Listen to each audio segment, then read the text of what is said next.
warahmatullahi wabarakatuh. Hai, bertemu lagi dengan saya Dwi Intan Aryani. Saya merupakan mahasiswa dari jurusan Sastra Indonesia, Fakultas Ilmu Budaya Universitas Andalas. Saya membuat video ini bertujuan untuk memenuhi tugas mata kuliah stilistika saya. Baiklah, dalam video kali ini saya akan membahas tentang gaya bahasa yang terdapat dalam cerpen Guru karya Putu Wijaya. Di sini saya akan membacakan tentang biografi Putu Wijaya.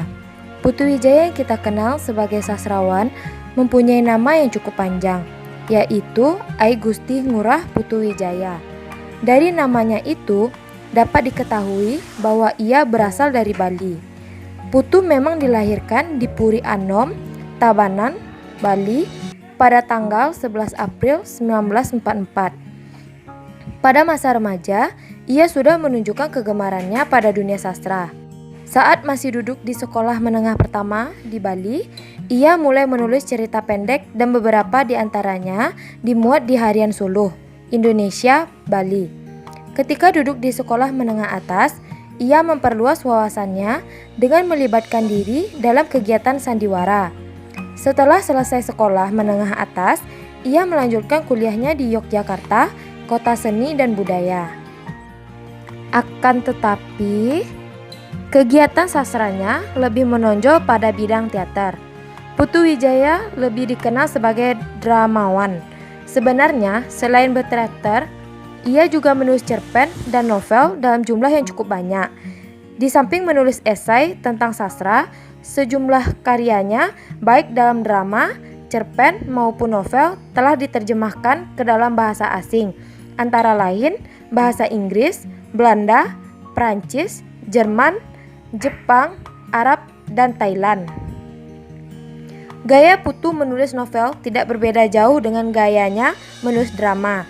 Seperti dalam karya dramanya, dalam novelnya pun ia cenderung mempergunakan gaya objektif dalam pusat pengisahan dan gaya stream of consciousness dalam pengungkapannya. Sebelum masuk ke dalam analisisnya, saya akan membacakan sedikit ringkasan cerpennya. Dalam cerpen Guru ini menceritakan tentang seorang anak yang bernama Taksu bercita-cita untuk menjadi seorang guru. Tentu ayah dan ibunya syok mendengarkannya, karena mereka tahu bagaimana nasib ketika menjadi seorang guru. Ayahnya berusaha untuk menasihati Taksu, namun ia tetap pada keinginannya menjadi seorang guru. Akhirnya, tanpa diketahui oleh ibunya, ayahnya pun datang membawa kunci mobil.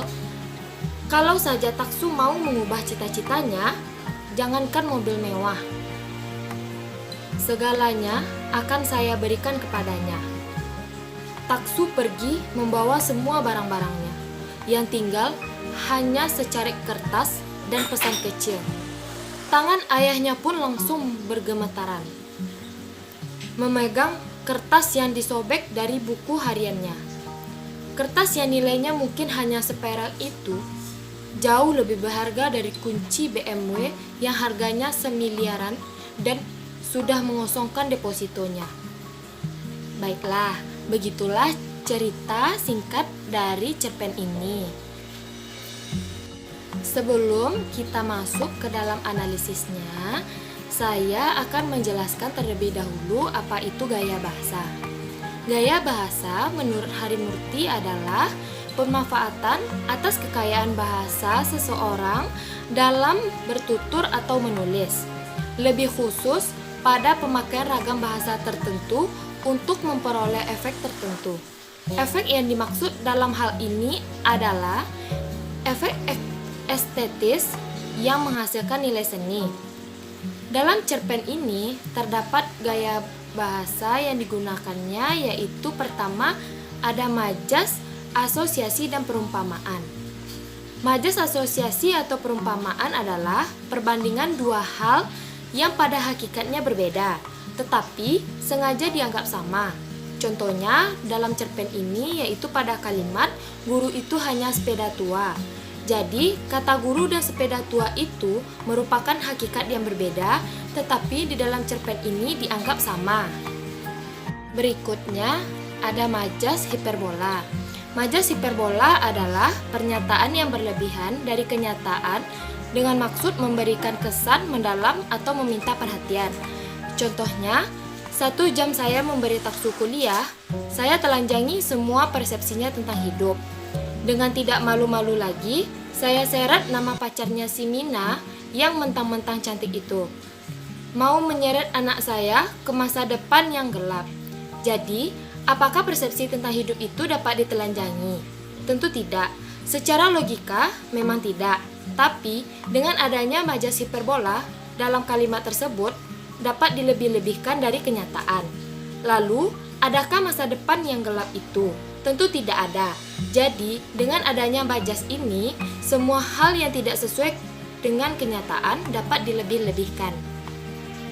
Baiklah, sekian dari hasil analisis saya. Terima kasih bagi teman-teman yang sudah menonton. Sampai jumpa.